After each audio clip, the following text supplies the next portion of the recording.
Oke, kita lanjut. Bahasan kita yang utama adalah slow release teman-teman pada malam hari ini. Bahasan utama kita. Namun juga ada produk pendamping ya yang juga kita nanti akan referensikan karena produk pendamping ini juga sekarang sudah dalam ranah R&D, Research and Development, dan juga proses perizinan. Ada fotosintesa dan juga ada ekosida. Kita akan langsung masuk. Kayaknya kita masuknya dari fotosintesa dulu ya. Fotosintesa dan slow release ini sejatinya adalah produk yang sama, namun dibedakan jenis kemasan karena perbedaan fungsi gitu ya, perbedaan eh, teknologi untuk memudahkan petani untuk menggunakan pada tanaman-tanaman tertentu. Oke, kita akan mulai dari fotosintesa.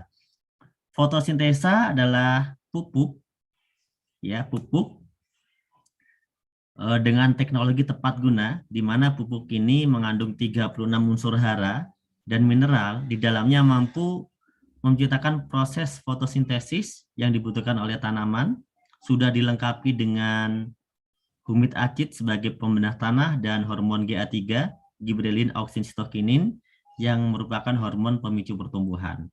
Kita lihat keunggulannya, yang pertama salah satunya mengandung 36 unsur hara dan mineral, sehingga ini sangat lengkap sekali ya, tentunya akan sangat bagus buat tanaman. Meskipun demikian, yang tertera di kemasan itu tidak nyampe 36 unsur hara, hanya 13 unsur hara yang tertera di kemasannya. Nah, mungkin nanti ada pertanyaan, saya jawab dulu sebelum Anda bertanya ya. Kenapa Pak tidak ditampilkan semua? Itu adalah bagian dari rahasia dari perusahaan untuk melindungi haki atau hak kekayaan intelektual, sehingga tidak mudah ditiru oleh orang lain. Oleh karena itu yang kita tampilkan memang tidak semuanya. Kalau yang nggak percaya nggak apa-apa, nggak usah percaya, karena slogan kita biarkan tanaman berbicara. Jadi nggak usah percaya ya. Oh benar nggak itu 36 unsur hara ya? Kalau nggak percaya nggak apa-apa. Ya, kalau Anda percayanya cuma 13 sesuai yang di kemasan ya nggak apa-apa juga. Yang penting tanamannya senang, gitu ya. Kemudian keunggulan kedua adalah solubility, di mana ketika kita cairkan ya pupuk ini adalah pupuk organik cair gitu ya POC, di mana ketika kita cairkan nantinya dia akan mudah larut dan tanpa ampas. Jadi nanti akan kita semprotkan ya. Tidak perlu pupuk tambahan ya, termasuk pupuk kimia maupun pupuk kandang itu nggak perlu, karena sekarang ini pupuk ini sudah pupuk jadi, tidak perlu difermentasi lagi, tidak perlu tambahan gula, tidak perlu tambahan air tebu, tidak perlu tambahan apapun, dan di dalamnya sudah mengandung mikroba pembenah tanah. Jadi ini juga bisa menyuburkan tanah. Bahkan bisa menaikkan pH, ya, pH tanah ya, per 2 strip ya, 1 sampai 2 strip sebenarnya itu butuh 4 sampai 6 saset. Ketika kita aplikasikan ke tanah, maka dia bisa meningkatkan pH tanah. Kemudian kalau tidak sengaja kita cairkan, kemudian sisa, karena terlalu banyak mungkin, maka teman-teman ini tidak ada masa kadaluarsanya ya. Nah, yang sekarang fotosintesa ini sudah terdaftar ya di Kementan, itu sudah ada nomor pendaftarannya ya, namun belum 100% keluar apa namanya ya, printnya. Tapi sudah terdaftar di Kementan, cuma kita lagi nunggu mungkin hitungan hari ya. Dalam hitungan hari kita nunggu print perizinan resminya. Kita doakan sama-sama semoga pupuk fotosintesa ini begitu nanti keluar izinnya, omsetnya langsung luar biasa. Malam hari ini kita berikan pemahaman dulu ya terkait produk ini. Kemudian cara aplikasinya sangat mudah. 1 saset ya cukup kita biangkan, kita sobek, kita masukkan ya ke 1 liter air menjadi biang. Kenapa kita masukkan ke 1 liter air dulu? Supaya mudah untuk dibagi, gitu aja intinya. Kalaupun nggak mau dimasukkan ke biang dulu, ya nggak apa-apa gitu. Jadi langsung ke tangki ya silakan aja. Tapi pasti lebih susah, lebih mudah kalau dijadikan biang 1 liter dulu ya. Jadi 1 saset ini kita jadikan 1 liter misalnya untuk jadi biang, kemudian baru kita nanti aplikasikan ke tangki. Jadi 1 saset ini bisa jadi 4 tangki semprot. 4 tangki semprot itu per 1 tangkinya antara 15 sampai 20 liter ya. Itu rata-rata. Jadi ini 1 saset bisa jadi untuk 4 tangki gitu ya. Menggunakan air biasa aja airnya. Yang penting airnya tidak mengandung kaporit. Dan airnya juga TDS-nya juga bagus ya. pH-nya di atas 5. Kemudian tinggal kita semprotkan sesuai luasan lahan. Nah, kalau Pak itu satu saset bisa untuk 4 tangki, itu bisa untuk berapa lahan? Sebenarnya jawabannya ya tergantung kebutuhan Anda gitu loh. Kalau petani itu biasanya udah tahu dia nyiramnya itu butuh berapa tangki, itu udah paham. Kalau petani, kalau yang bukan petani praktek siram sendiri. Satu tangki itu bisa buat lahan berapa meter gitu kan. Tergantung cara nyiramnya juga, betul nggak? Tergantung tanamannya juga. Kalau nyiramnya lama-lama atau sedikit-sedikit kan beda. Oleh karena itu, intinya satu saset bisa untuk 4 tangki. Ya, paham ya? Pak, kalau misalnya padi 1 hektar butuh berapa? Padi 1 hektar itu butuh 10 sampai 12 saset sampai panen. Jadi kalau 1 hektar itu butuhnya 10 sampai 12 saset. Nah, nanti kita ada rumusnya. Kita semprotkan sesuai dengan kebutuhan luasan lahan. Nah, cara nyemprotnya disemprotkan ke stomata atau ke mulut daun. Biasanya kebanyakan stomata itu lebih banyak berada di bawah daun. Atau bisa juga disemprot ke akar tanaman. Akar tanaman itu yang terdekat ya bisa di bagian batang bagian bawah ya, itu akar tanaman di sekitar pohon. Itu akar tanaman. Kemudian perhatikan SOP-nya, sebelum kita menyemprotkan pupuk, SOP-nya adalah saat Anda olah lahan, pastikan Anda cek pH tanahnya dulu. pH tanah itu sebelum kita tanam, sebelum kita nanti nyemprot pupuk, sebelum kita tanam, pH tanah ini harus kita ukur dulu.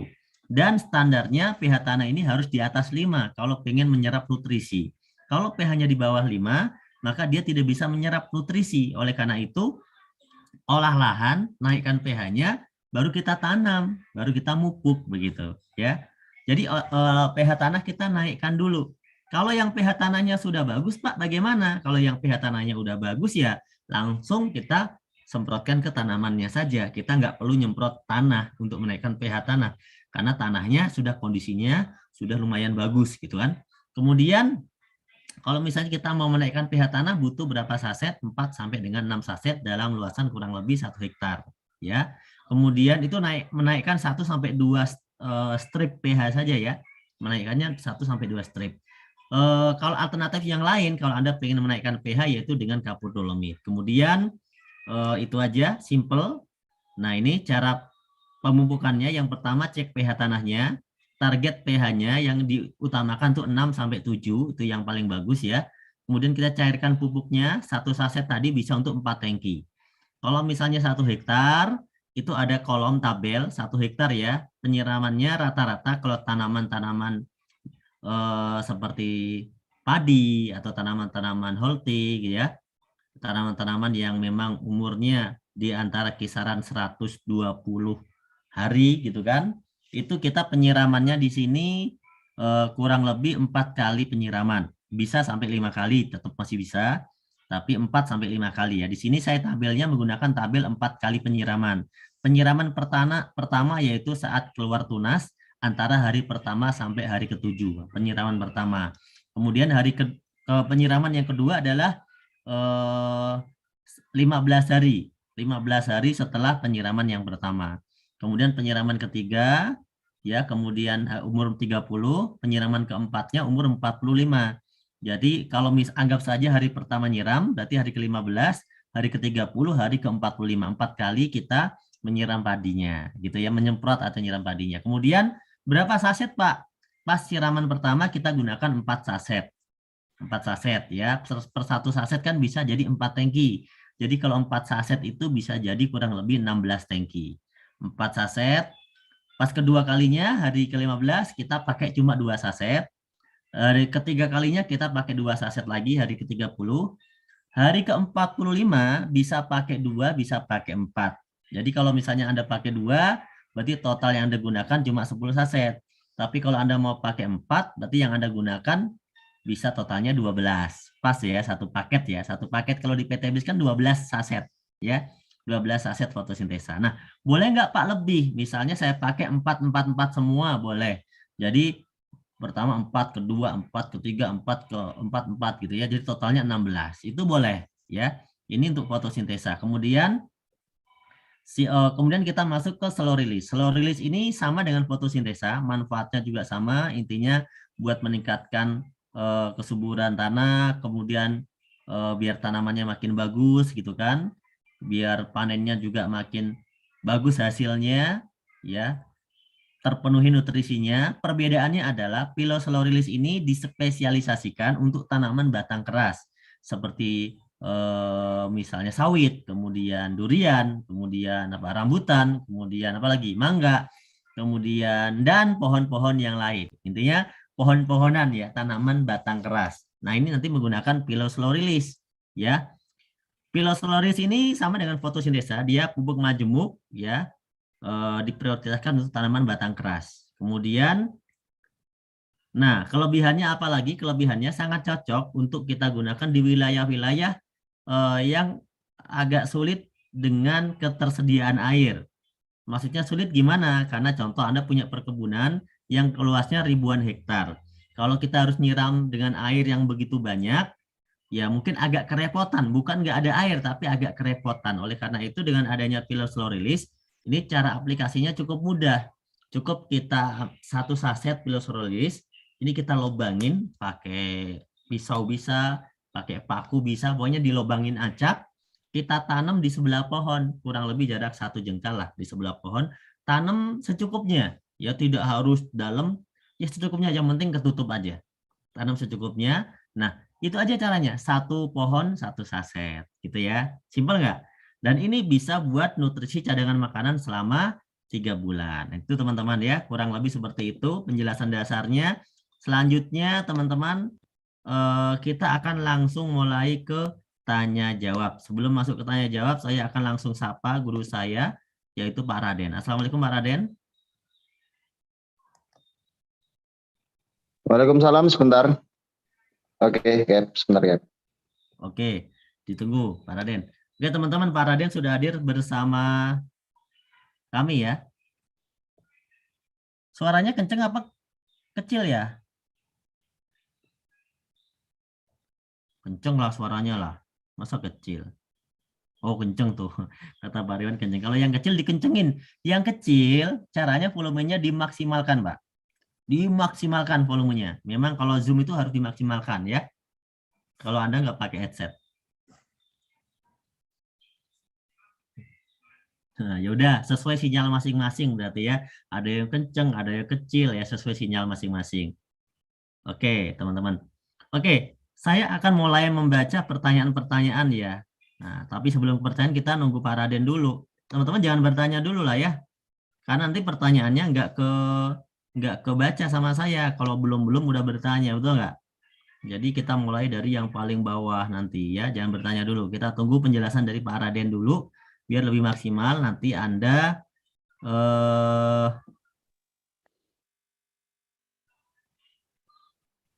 Salam pecel. ya, petani cerdas luar biasa. Lanjut, Pak Raden. Oke, terima kasih atas waktunya. Assalamualaikum warahmatullahi wabarakatuh. Rekan-rekan semuanya. Alhamdulillah. Jangan lupa ngopi dulu.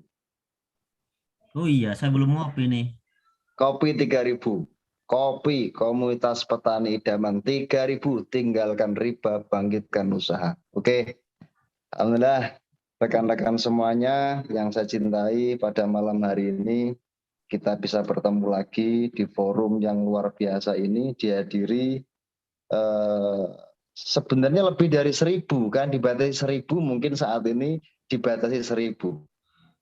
Ini menandakan bahwa antusiasnya dari teman-teman semuanya. Alhamdulillah kita sampai saat ini sebenarnya masih bersama-sama dalam tahap riset dalam penjualan di PT BES. Saat ini saya sering menyampaikan ke rekan-rekan semuanya, saat ini ketika hadirnya produk-produk baru ini, kita saat ini masih masa-masa peregangan. Untuk slow release pun saat ini masa-masa pemanasan. Tapi alhamdulillah dari masa-masa itu sampai saat ini sudah terjadi penjualan yang alhamdulillah cukup signifikan, cukup luar biasa sekali, dan ini saya berharap awal yang luar biasa, karena dimanapun di narasi agro pertanian itu potret ke depan adalah hasil dari saat ini. Kenapa seperti itu? Karena potret pertanian itu ketika pemupukan hari ini itu efeknya bisa langsung dan berjangka. Lah kenapa distributor pupuk dan pabrik pupuk rata-rata selalu mengupdate terkait formulasi? Karena potretnya pasti terus meningkat. Karena peningkatan itu hasil pemupukan hari ini, misal efeknya mungkin sebulan, 2 bulan, 3 bulan ke depan. Sehingga kita bisa tergambar potret penjualan saat ini. Ketika saat ini sudah mencapai 15 bahkan kemarin 20.000 up ke atas per hari terkait slow release, berarti potret Anda, potret-potret semuanya bisa tercapai untuk ke depan bisa berlipat-lipat ganda. Kenapa seperti itu? Karena menurut kajian saya sendiri, kajian kami itu terkait dengan produk slow release ini insya Allah bukan satu-satunya, saat ini sudah banyak orang yang sama-sama serupa menciptakan slow release yang lain. Namun gagasan yang baru ini, kenapa seperti itu? Kita membangun narasi teknologi tepat guna, karena kita menganggap bahwa inilah solusi yang sebenarnya dari masalah-masalah yang muncul di pertanian Indonesia ini, kita hadir sebagai solusi teknologi tepat guna. Nah, kenapa seperti itu? Karena melihat potret saat ini apalagi di dunia sawit. Berapakah jumlah hektar, juta hektar sawitkah yang ada di Indonesia terpotret, apalagi saat ini slow release sudah bukan cuma di Indonesia, sampai ke Malaysia, sampai ke Brunei, sampai ke negara-negara tetangga yang insya Allah produk anak kampung, anak negeri yang saat ini insya Allah menjadi go internasional. Amin. Makanya tergambar dari itu, insya Allah bukan cuma sawit, tapi banyak perkebunan-perkebunan di luar sana yang membutuhkan pupuk, majemuk, makro, dan mikro. Tapi saya kembali lagi, kami di perusahaan tidak menampilkan terkait kandungan, kami hanya menampilkan mikro anorganik, karena kami menimbang bahwa kami pengen bersifat netral, tidak mau membawa narasi apapun, kami hanya berbasis narasi teknologi. Sehingga insya Allah PTBS atau kita semuanya mampu bersaing dengan negara-negara tetangga. Tapi alhamdulillah lagi, saya sampaikan lagi terkait fotosintesa, kemasan yang baru itu sudah tampilkan nomor pendaftaran. Biasanya di pupuk yang sudah berizin pun itu nomornya nomor pendaftaran SK bla bla bla bla. Meskipun itu bersifat sementara, resmi sah penjualan sampai Juni 2022, namun kita akan merilis nomor kentan yang sesungguhnya. Tidak ada perubahan nanti, hanya perubahan di nama base-nya saja. Itu hanya berbentuk angka sesuai dengan nomor urut pencetakan dari uji Kementan, itu saja. Tapi insya Allah itu sudah sah, dan alhamdulillah dengan sekian lamanya kita menunggu produk fotosintesa, dan akhirnya saat ini sudah 99%. Bahkan hari ini saya pun ada meeting dengan beberapa Kementan. Alhamdulillah ini sudah menunggu hari untuk antri dalam cetak Kementan. Kemudian kami akan mengurus terkait OSS pendistribusian tunggal ke PTBS, delegasi wewenang ke pihak ketiga, distribusi ke PTBS Bandung, sehingga insya Allah ke depan akan kita launching sejajar, bahkan masuk dalam sistem PTBS, dan insya Allah bisa teman-teman semuanya bisa nikmati itu semuanya, milik kita bersama. Lah, kemarin-kemarin terkait slow release, fotosintesa dan lain sebagainya, slow release apalagi saat ini ledakan kita itu terjadi bukan saat ini. Tapi potretnya adalah di tahun-tahun ke depan, menimbang bahwa slow release ini sebenarnya muncul kemtanya pun kita menampilkan kemtan per tanggal 8 November 2021. 2021 betul ya. Terus kemudian baru berapa bulan, padahal potret itu sudah dibantukan dari sebelumnya yang sudah kita menjual dalam tahap R&D, meskipun waktu dulu ada perdebatan panjang, oh ini nggak ada kemtanya, aman atau tidak, dan lain sebagainya. Tapi alhamdulillah kita melewati fase-fase itu, dan saat ini sudah ada kemtanya pun masih ada pendebat, kenapa kandungnya tidak menampilkan semuanya, masih ada aja, tapi kita enjoy. Kita berharap teman-teman semuanya, mitra-mitra mewakili dari beberapa golongan petani untuk menjelaskan bahwa inilah yang dibutuhkan tanaman untuk saat ini. Bahkan kalau menimbang seperti itu banyak sekali hal-hal yang di luar narasi itu, banyak sekali saat ini. Contohnya seperti ini. Kenapa kita menampilkan semuanya? Ada produk sabun yang notabene saat ini jadi pupuk. Ada izinnya sabun tapi jualnya bisa jadi pupuk. Micin itu jualnya buat makanan, kenapa jadi pupuk? Jadi banyak narasi yang diselamurkan, banyak hal. Jadi itulah menjadi narasi perusahaan untuk membangun sebuah sektor bisnis masing-masing. Tapi alhamdulillah saat ini slow release dan fotosintesa sudah resmi, insya Allah resmi 99%. So, fotosintesa yang khusus fotosintesa 99%, saat ini tinggal kami pendistribusian ke PTB saja. Tapi insya Allah tetap kami kawal semuanya, mitra-mitra semuanya, teman-teman semuanya. Saya berharap teman-teman semuanya bisa mendapatkan apa yang diinginkan, bukan pada nilai poin. Poin itu nomor 2. Tanaman bicara nomor 1. Tanaman bicara poin nomor 2, kemudian itu pasti otomatis. Karena korban berjatuhan saat ini bukan karena petani itu nggak peduli. Yang penting tanamannya bagus, nanti dia mengikat. Sektor bisnis dulu pasti dia mengikat. Tapi insya Allah dengan narasi yang kita bangun bersama ini, tanaman bicara itu sangat memudahkan mitra baru atau calon mitra atau petani-petani yang belum bergabung. Insya Allah ke depan semuanya potret petani hampir lebih dari 20% tergabung di mitra PTBes. Oke, itu sedikit pemaparan dari saya. Kembali kita lanjutkan untuk sesi tanya jawab. Saya kembalikan lagi waktunya untuk Kapten. Terima kasih. Ya, oke Prof. Terima kasih Prof atas penjelasan awalnya. Dibuka aja Prof biar bisa tanya jawab kita. Oke, sekarang sebelum masuk ke pertanyaan yang lebih spesifik ya Prof, kita ini kebetulan kan kita ini live kan di YouTube ya Prof, biar sekaligus nanti bisa buat pembelajaran ulang buat mitra-mitra, karena kita belum sempat bikin video podcast atau video-video yang lain ya. Oke, sekarang kan masih, ini mungkin pertanyaan yang sama, tapi nggak apa-apa, saya sengaja tanyakan terus dan sudah ada yang tanya sebenarnya, mengenai ini pupuk organik atau kimia. Sebenarnya jawabannya mungkin tidak akan kita jawab ini organik atau kimia ya. Tapi saya pengen teman-teman ini dapat penjelasan sebenarnya organik itu dibutuhkan tanaman enggak, kimia itu dibutuhkan tanaman enggak, dan dua-duanya ini sebenarnya pupuk ini sama-sama dibutuhkan atau enggak kan gitu. Karena ada bahasan kalau yang kita lihat di luar bahwa pupuk kimia itu merusak dan sebagainya misalnya. Tanda kutip ya. Nah sebenarnya seperti apa sih Prof organik kimia itu sebenarnya? Kalau bahasanya sebenarnya banyak orang-orang mengasumsikan semuanya benar, tergantung cara berpikiran masing-masing. Tapi kita semuanya dasarnya riset.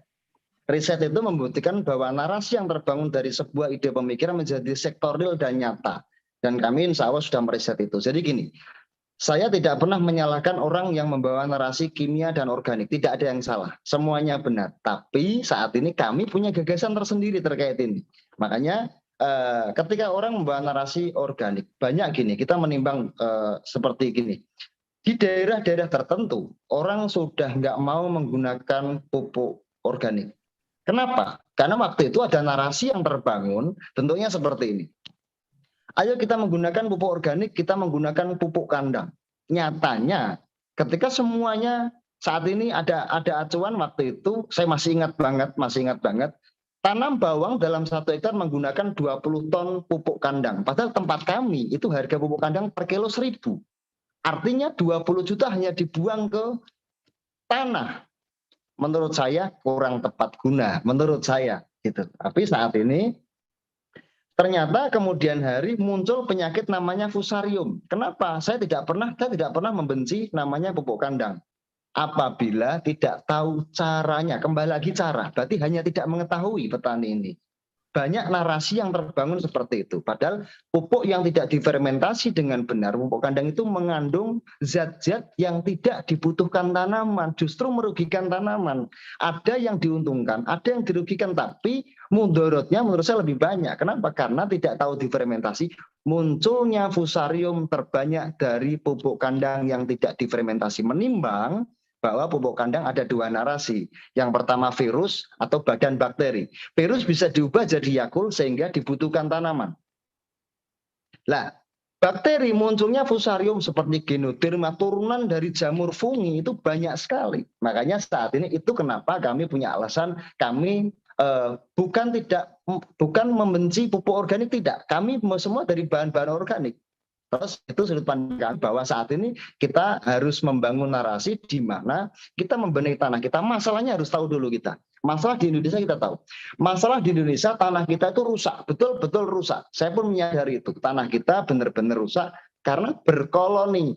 keras. Kalau orang Jawa bangka, itu keras. Kenapa? Karena kalau tanahnya keras, waktu itu butuh unsur pembenah tanah. Waktu mbah-mbah saya pembenah tanah terbaik adalah palawija. Kacang-kacangan itu mengandung bakteri nitrogen terbaik sepanjang masa, dan itu pembenah tanah terbaik. Tapi saat ini sudah nggak ada. Saat ini sudah jarang sekali kita menemui tanaman palawija, meskipun setelah tanam padi, besok palawija. Kenapa? Karena tanahnya keras, berkoloni, sehingga ditanami pun tidak kurang bagus. Lah berarti tanah kita rusak. Masalahnya adalah menggunakan pupuk kimia. Lah masalahnya gimana lagi? Karena gini, menurut acuan saya sendiri, pupuk kimia itu dibutuhkan tanaman. Ingat, dibutuhkan Mungkin tanaman. maksudnya kimia anorganik gitu ya Prof ya, takut ada yang protes. Anorganik. Ya, anorganik. Anorganik itu atau bahasanya saat ini umumnya bahasa kimia itu dibutuhkan tanaman, tapi ditolak tanah kita. Itu masalahnya. Selalu meningkat, itu masalahnya. Berarti butuh solusinya. Kembali lagi kita sektor masalah, jawabannya adalah solusi. Jangan fokus pada masalah yang fokus pada solusinya. Solusinya adalah di mana kita membenahi tanah kita adalah tugas kita. Tapi dibutuhkan tanaman. Gitu kan? Sudut kami, dan kami saya sampaikan bahwa produk-produk kami semuanya dari bahan-bahan organik. Nggak mungkin saya jelaskan detailnya terkait produk-produknya terbuat dari apa. Itu sangat tidak mungkin karena berkaitan dengan haki. Namun kami dari bahan-bahan organik yang prosesnya itu secara kimia. Proses semuanya kimia. Proses fermentasi pun kimia. Saya bikin kopi tadi, kopi, air panas, dan gula. Prosesnya pun kimia. Meskipun dari bahan-bahan organik, kopi kategori itu. Makanya saat ini asumsi saya menjelaskan bahwa produk-produk kami produk-produk dari bahan-bahan organik. Terkait penjelasan lain kami tidak bisa menjawab. Namun perbedaan menurut saya adalah masalah kita adalah bumi kita rusak gara-gara banyaknya pupuk anorganik. Banyaknya. Kenapa banyaknya? Gini, kembali lagi. Di Indonesia ini, kenapa saya membangun narasi teknologi tepat guna? Karena saya menganggap teknologi di Indonesia belum tepat guna. Kenapa? Gini, kita belanja punya uang 100 juta. Masa iya belanja fotosintesis selalu dapatnya cuma berapa blok? Regional aja cuma 3.000 berapa ton? Nggak banyak itu. Dibandingkan jika Anda belanja 3 miliar, itu dapat pupuk tunggal berapa ton? Banyak sekali ton. Tonasenya banyak. Lah, tonase itulah banyaknya kita kasih kepada tanah itu kemudian ditolak oleh tanah kita. Kembali lagi banyaknya, berarti artinya tanah kita rusak. Masalahnya berarti solusinya butuh unsur pembenah tanah dan zat-zat yang dibutuhkan tanaman. Kembali lagi saya ulangi, produk-produk kita semua dari bahan-bahan organik. Insya Allah kita juga membenahi tanah, menaikkan pH tanah, kemudian mampu diterima oleh tanaman itu sendiri. Terima kasih, Kapten. Oke Prof, berarti secara izin kita memang menggunakan izin anorganik ya Prof ya. Namun Anorganik. anorganiknya kita itu kalau disebut misalnya ada orang bilang kan pupuk anorganik merusak tanah. Kita bisa silakan dibuktikan. Coba pupuk kita dikasih ke tanah kira-kira rusak apa malah bagus gitu ya. Oke, itu bisa juga seperti itu. Tapi sudut pandang kami itu kan hanya narasi administratif. Kalau kami bicara sudut pandang perusahaan, narasi administratif. Contohnya misal, produk kami ketika kami pengen mengizinkan terkait organik Indonesia, Innovis Indonesia atau organik Indonesia, kami harus membatasi terkait kandungan. Dan kandungan itu padahal ada sisi lain, itu dibutuhkan tanaman. Dan kami tidak bisa melakukan itu. Yang penting kita tahu masalahnya sehingga kita tahu solusinya. Sekitar itu saja. Kita kembali lagi pada Jadi asas sebenarnya kemanfaatan data. kenapa kita nggak memilih untuk diorganikkan? Karena juga ada aturan-aturan pembatasan ya di sana. Pembatasan. Selain daripada ya narasi-narasi lain itu ya. Oke, oke. Jadi biar teman-teman paham. Jadi kenapa yang digunakan adalah teknologi tepat guna? Karena kalau kita menggunakan narasi organik, kan organik, maka tidak akan ada selesainya, teman-teman. Jadi kita di sini fokus kepada solusi bagaimana menggunakan teknologi tepat guna dan menggunakan fotosintesa dan solarisi ini ternyata bisa menyuburkan tanah karena dia ada pembenah tanahnya tadi juga ada ya kan. Nutrisi tanamannya juga yang dibutuhkan lengkap, tercukupi karena tidak dibatas-batasi juga gitu ya. Batasannya itu nggak seperti batasan kalau masuk kategori pupuk organik kan batasannya lebih lebih sedikit ya Prof ya gitu ya. Jadi teman-teman harus paham ya. Jadi dan itu merupakan dari hak daripada pilihan daripada produsen atau daripada perusahaan untuk membuat hal semacam ini karena kita pingin benar-benar bisa lebih berguna gitu ya, lebih berguna dan benar-benar bisa diterima di semua lini, bisa diterima di semua lini. Oke, ini ada yang tanya, ini termasuk salah satu leader yang memang sudah sering WA sama saya. Saya akan kasih kesempatan dia tanya. Nah, di sini khusus spesial buat Pak Yuda ya. Pak Yuda hadir Pak Yuda. Selamat malam Pak Yuda. Ya, Pak Dirkep. Selamat Ya, malam. Pak Yuda. Assalamualaikum warahmatullahi wabarakatuh. Assalamualaikum warahmatullahi wabarakatuh. Mohon maaf, Chef Nurholis sama Prof. Paraden. Perkenalkan, nama kami Yuda Erlangga, leader dari NTB dan Kalimantan Timur. Prof, terkait dengan apa yang dijelaskan oleh Bapak tadi, sebenarnya sudah terjawab sih. Kami coba masuk ke link-link FB, kemudian media-media sosial dari komunitas petani sawit dan lain-lain. Di situ kami menemukan banyak sekali semacam narasi yang begitu negatif terhadap produk kita. Tapi selama ini kami pribadi sih menjawab dengan seadanya atau tidak mencoba untuk melewati batas gitu, Prof. Terkait dengan pertanyaan yang sering ditanyakan adalah bahwa dalam kemasan pilostrulis itu terdapat di situ hara makro dan mikro. Yang tertulis di kemasan itu hanya mikronya saja, sementara makronya tidak ada.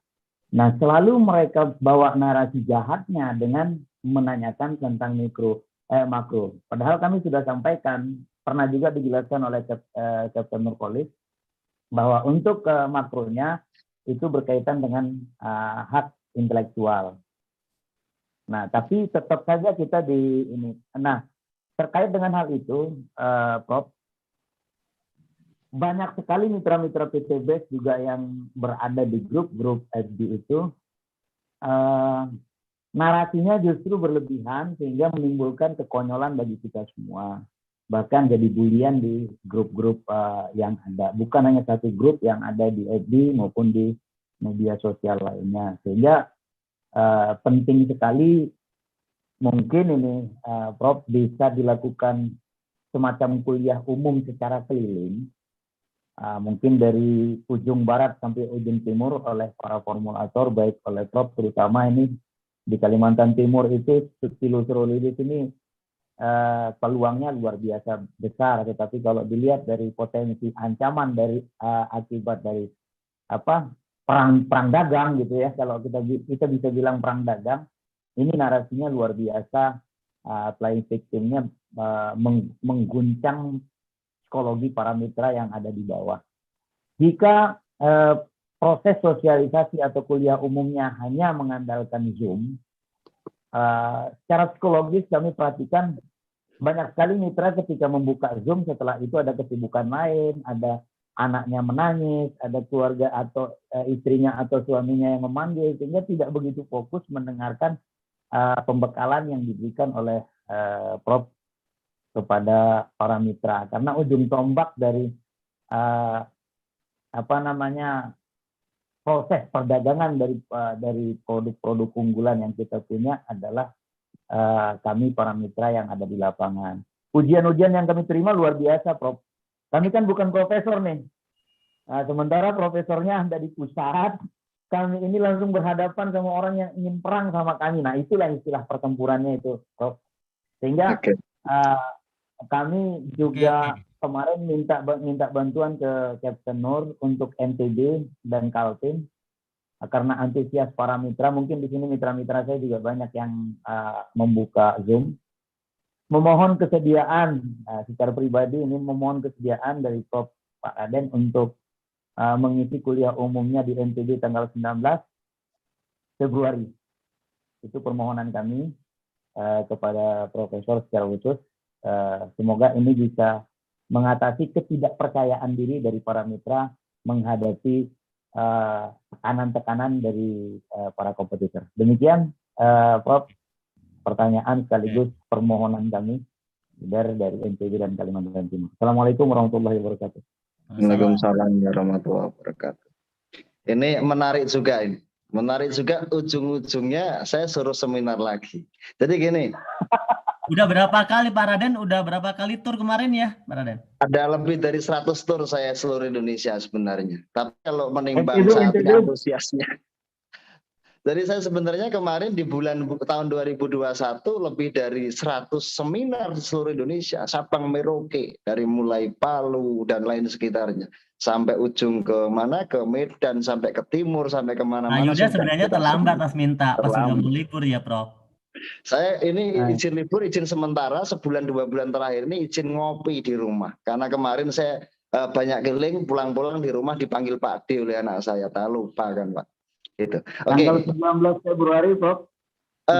Saya gini Pak, terkait saya kapan ngisi seminar lagi, saya masih menjadwal karena kami di sini masih fokus pada produksi. Namun menjadi bahan pertimbangan kami di sini untuk bagaimana kami menyelesaikan tugas-tugas yang telah terpenggalai kemudian kemarin-kemarin. Insya Allah nanti kita akan diadakan seminar-seminar lagi di lapangan. Mungkin kami hanya butuh mengatur waktu untuk kami bisa keliling lagi, Jadi gini, saya memahami lah alur teman-teman semuanya. Itu pun dialami bukan cuma Bapak, tapi semua mitra di awal-awal memperjuangkan fotosintesa dan seluruh itu harus siap-siap dicemooh ke sana kemari. Sama Pak, saya pun sama, jangan kaget. Jadi memang harus melewati fase itu. Kalau nggak gitu nggak keren Pak. Ini. Jadi kan memang sebelumnya memang banyak sekali narasi yang dibangun. Karena apa? Karena di luar narasi politik will, saya sampaikan, di luar narasi politik will. Karena termeset dalam narasi pemikiran petani kita atau sudut pandang kami di perusahaan atau perusahaan itu punya cara masing-masing. Setiap perusahaan pasti punya R&D, punya riset, punya cara untuk menentukan kebijakan, apalagi di sawit itu menjadi aturan nasional. Sehingga cara pun pengupukan seperti ini, tapi logikanya seperti ini kalau saya. Kita sering melihat bahwa sawit itu dipupuk dengan pupuk tunggal atau NPK, dipupuk muter ke sana kemari, tuter sana kemari, kan gitu kan?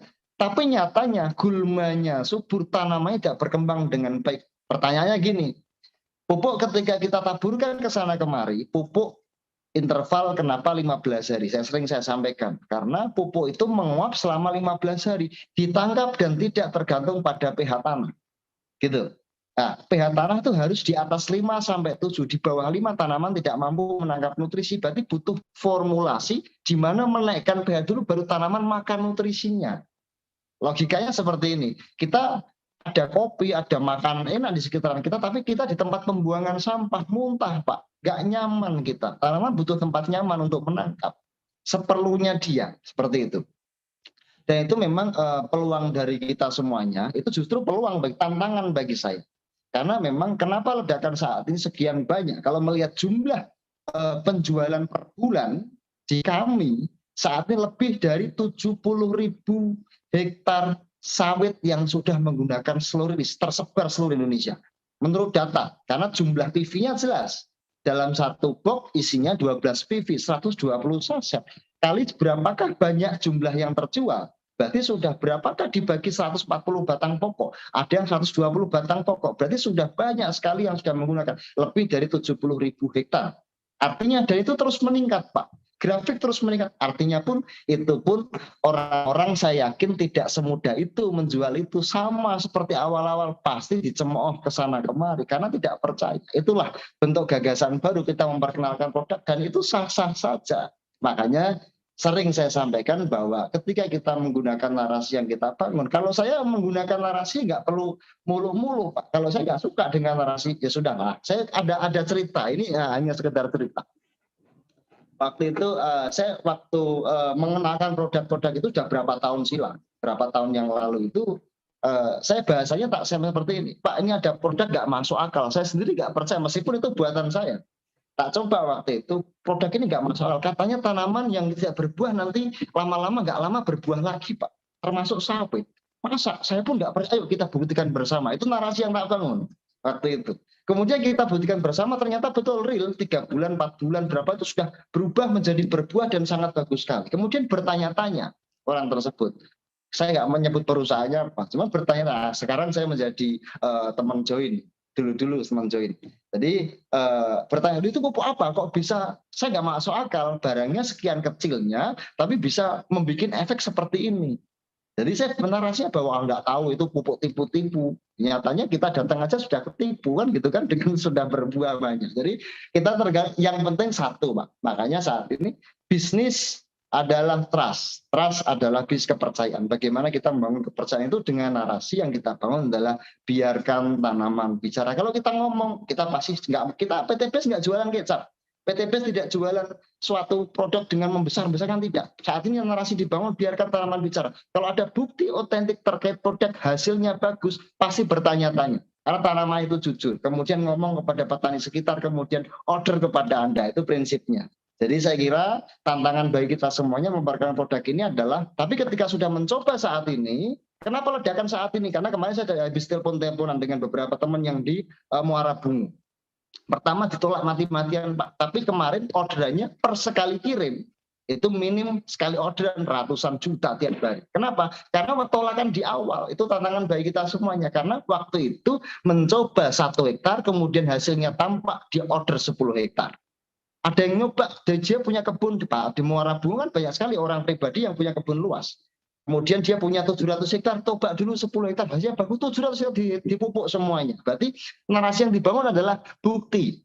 Petani itu butuhnya bukti, bukan sebuah janji. Dan insya Allah produk-produk PTBS ini membuktikan bahwa secara asas kemanfaatan kita sudah insya Allah tidak diragukan lagi. Karena memang dari sekian banyak, kalau memang dirasa tidak bagus, nggak mungkin ada orderan, Pak. Kenapa meningkat? Karena terbukti bagus. Meskipun banyak orang yang menyerang, itu sah-sah saja. Tantangan bagi kita semua. Kurang lebih seperti itu. Terima kasih, Ya, Pak. oke Prof. Terima kasih Prof. Kita kembali ke tema sawit. Ini ada pertanyaan yang sudah mulai menjurus ya tentang dosis. Tadi kalau sawit kan mungkin saya jelaskan satu saset ya, satu saset itu kurang lebih 1 on ya Prof. Itu bisa untuk 1 pohon ya. Nah, ini aturannya ini untuk pohon yang umur berapa? Ketika umurnya misalnya 5 tahun atau mungkin ada yang umurnya mungkin masih 3 bulan atau mungkin yang 1 tahun atau mungkin yang udah puluhan tahun. Nah, seperti apa perbedaan dosisnya, Prof? Oke, jika mungkin sawit, saya sarankan gini. Apa perbedaan fotosintesa dan slow release? Kembali lagi saya sampaikan bahwa fotosintesa adalah pupuk cair. Di mana teman-teman ternyata sekitaran itu ada air, silakan pakai fotosintesa. Hasilnya toh sama. Bagus. Kalau fotosintesa fast release, bukan slow release. Berarti fase cepat sekali dia reaksinya. Tapi slow release, saya sampaikan lagi, Pak, kenapa sih kita pakai slow release kok buahnya baru tampak sebulan 2 bulan? Kan fotosintesa seminggu 2 minggu sudah kelihatan. Bedanya kalau fotosintesa itu pakai mobil jet, fast release. Kalau slow release itu slow, pelan-pelan. Yang penting cepat sampai. Saya sampaikan seperti itu dengan bahasa yang lelucon. Karena gini, jadi bedanya adalah pupuk fotosintesis dan seluruhnya adalah pupuk fotosintesis adalah pupuk cair, seluruhnya adalah pupuk padat. Di mana pupuk padat itu digunakan untuk daerah-daerah yang tidak terjangkau air. Di Indonesia banyak sekali daerah-daerah yang tidak terjangkau air. Nggak mungkin bawa tangki beribu-ribu liter untuk dibawa naik ke gunung. Makanya solusinya adalah slow release, pakai pupuk lainnya, pupuk tunggal atau NPK, pasti bawahnya bertonton. Kita pakainya cuma berkilo-kilo, beron-on, gitu saja. Jadi saya kira saya sampaikan berulang-ulang, jika slow release ini 1 saset itu digunakan jika memang untuk tanaman yang sudah produktif di atas 5 tahun, sudah produktif, apapun tanamannya. Ternyata tanamannya sudah di atas 10 tahun dan gede banget, tambah 2. Kita hitung aja. Rata-rata kuncinya adalah dalam 1 saset itu menambah 20 kg beban. Bobot hasil. Contohnya bisa alpukat dipupuk 1 saset dalam 3 bulan sekali. Sekali panen dia menambah bobot sekitar 20 kilo. Kita hitung worth it. Kembali lagi kita ajarkan terkait dengan prinsip dagang. Disediakan seperti ini.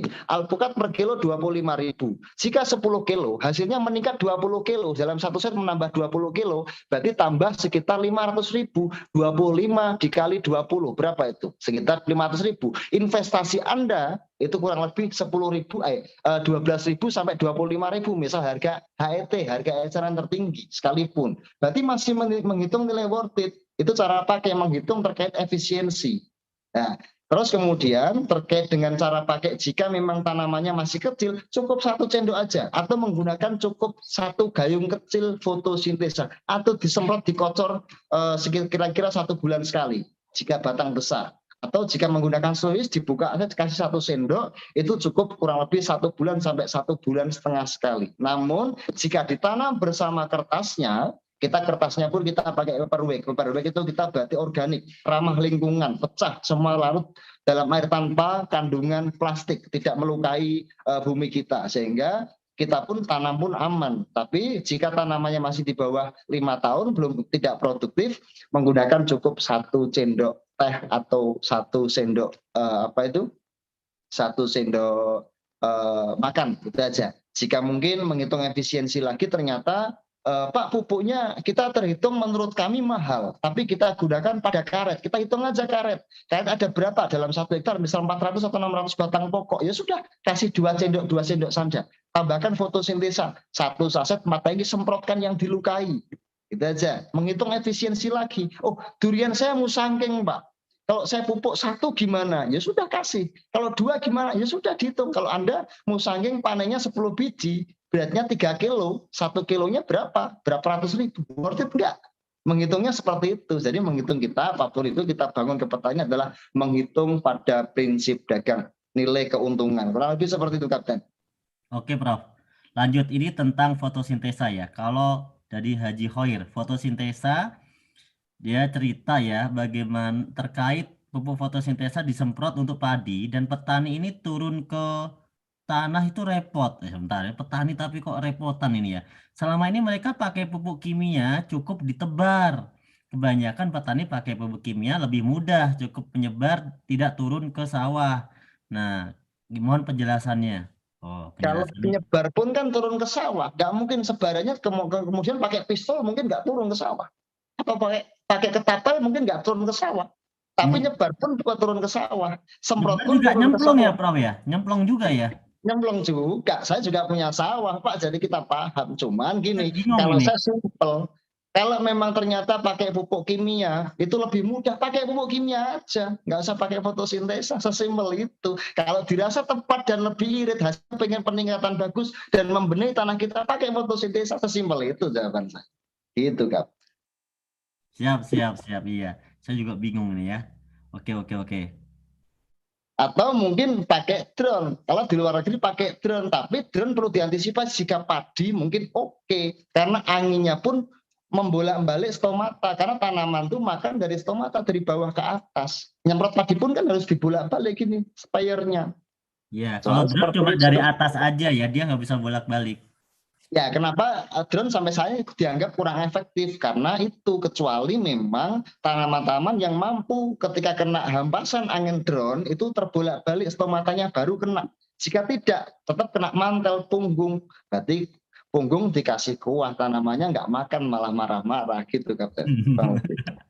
Ya. Terus ini dari Pak Trason. Ada narasi yang terbangun bahwa pohon sawit itu maksimal dapat berbuah hanya 8 tandan. Bagaimana menurut Prof narasi atau pendapat seperti itu?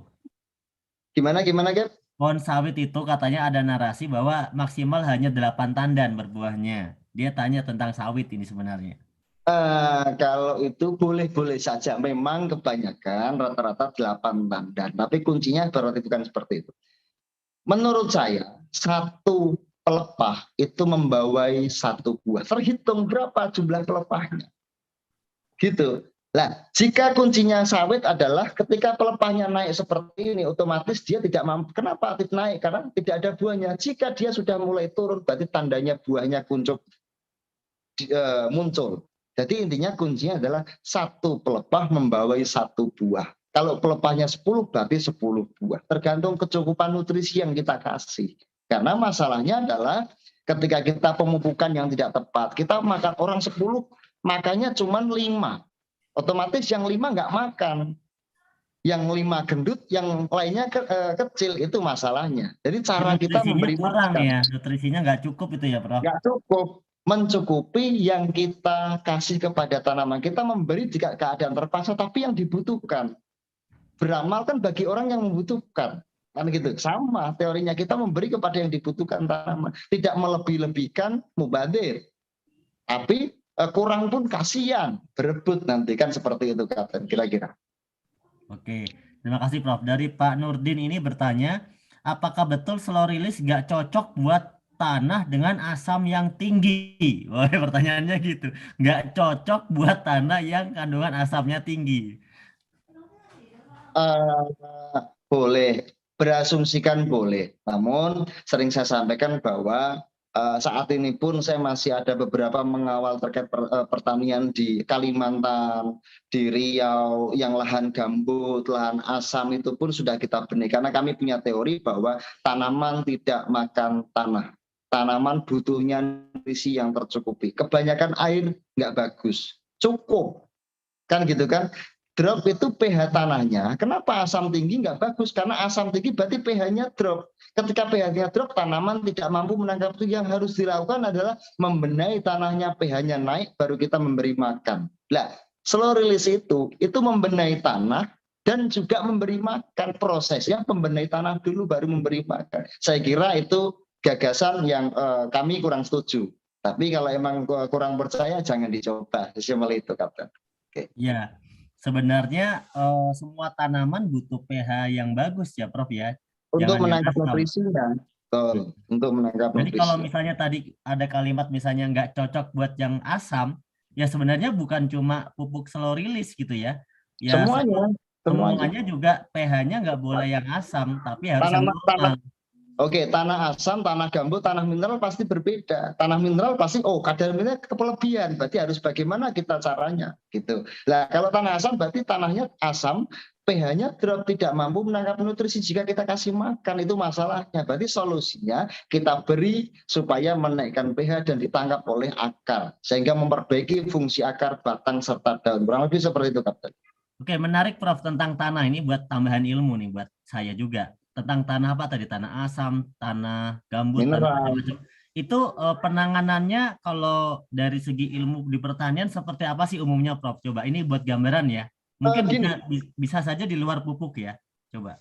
Ada beberapa perbedaan terkait tanah, Kep. Karena memang tanah itu beberapa kandungan. Contohnya, tanah yang banyak kandungan kapur, pasti buahnya lebih manis. Seperti itu, buahnya lebih manis karena teori itu teori metodologi. Cuman gini, kembali lagi pada rumus itu, kita menanam, berarti yang bagus di tanah mineral. Ya bagus, tapi kalau nggak punya tanah mineral, apa kita harus memaksakan tanahnya tetangga? Yang ngunduh tetangga nanti. Kan gitu kan. Bagaimana solusinya adalah menggarisbawahi bahwa tanaman butuh nutrisi di pH di atas 5. Di tanah apapun, teorinya apa? Tanaman butuhnya cuma air yang nutrisinya tercukupi. Sampai itu minumnya air 20 liter per hari. Kalau kelebihan nggak bagus juga. Kalau banjir kurang bagus, kenapa? Karena nutrisinya tidak mencukupi terkait hara.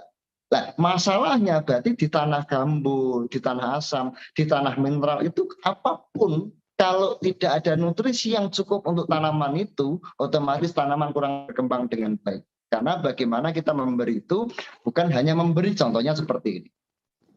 Kita sering melihat TV, bangun tidur jam 10, kesiangan. Tiba-tiba melihat TV iklan ada extra jus atau kerating deng. Seger itu, karena itu mengandung zinc, seng. Kita bangun jam 10, kita minum seger di badan, tapi lupa. Kita pagi belum makan nasi, belum makan karbohidrat, belum makan apa-apa, kita minum seng. Kita sehat, seketika itu kita sehat. Tapi lama-lama kurang baik. Nah, kita cara memberi pun kepada tanaman kadang seperti itu. Tanaman itu dikasih makan nasi-nasi terus. Apa-apa terus, tanpa kita pelengkap. Lama-lama jenuh, tanaman itu kurang piknik. Akhirnya stres gitu, Kapten. Jadi kira-kira seperti itu analoginya. Gitu, kayak.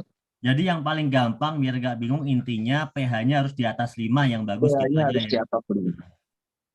Ini ada lagi Pak Rustanto. Setahu saya tanaman itu memiliki 2 fase hidup, yaitu fase vegetatif dan generatif. Kalau saya lihat Betul. dari tabel tadi diterapkan cuma sampai umur 45. Berarti pupuk fotosintesa itu hanya digunakan di fase vegetatif saja ya? Gitu pertanyaannya. Berarti simakannya seperti ini. Kalau jawabannya simpel. Masa vegetatif dan generatif. Masa tanam bayi baru lahir itu masa vegetatif, dan masa generatif adalah tengah-tengah umurnya. Jadi sampaikan ke petani masa tengah-tengah. Petani jelaskan vegetatif generatif nggak mudeng. Petani itu butuhnya duit yang berkah, itu saja. Jadi ketika padi tadi disampaikan bahwa terakhir 45 karena padi itu hamil 42 hari, 40 sampai 45 hari, itu masa generatif. Vegetatifnya dari mana? Penyemprotan, dicek pH-nya, jika masih di bawah 5, pH-nya disemprot sebelum tanam. Ternyata 1-7 setelah pindah penjarangan ke lahan, pindah ke sawah, itu juga disemprotan. Itu masa vegetatif. Terus kemudian tengah-tengahnya di 45, intervalnya 15 hari. Kenapa 15 hari? Karena tanaman itu pupuk menguap 15 hari. Dia butuh stok untuk lanjutan 15 hari kemudian. Berarti fotosintesa pun di awal 1-7 setelah munculnya tunas atau masa vegetatif, 15, 30, 45-nya itu masa generatif. Itu berlaku jika horti. Jika tanaman semusim, porang, ketela, itu pun dipanen 9 bulan, jahe itu 9 bulan. Berarti masa tengah-tengahnya 4 bulan. Kuncinya kita ngasih makan. Masa vegetatifnya berarti kita 1-7 setelah muncul tunas. Hari pertama tanaman adalah hari pertama munculnya tunas. Kemudian 15, 30, 45, 60, 75 boleh. Kalau enggak dilewati 90. Terakhir 120 tengah-tengah umurnya. Itu kuncinya. Berarti masa generatifnya. Lah petani kita terkadang enggak. Petani kita kalau sudah berbuah enggak dikasih makan lagi. Tapi kalau tanaman semusim, kalau kita kasih makan lagi percuma, karena bentar lagi juga masa menunggu panen. Jadi harus menghitung nilai worth it, efisiensi dalam penanaman. Jadi sebenarnya masa vegetatif boleh aja dipupuk ya, cuma kurang Boleh. efektif kalau buat tanaman yang kayak tadi itu ya, Prof. Karena kan pas dia dipupuk nanti udah mau panen gitu ya, atau Mau gimana? panen. Lah menghitungnya nilai efisiensi lagi. Kalau logikanya 40 hari, 42 hari, 45 hari dikasih makan karena dia hamil. Kalau istri kita hamil butuh 4 sehat 5 sempurna untuk bekal dia melahirkan gitu kan.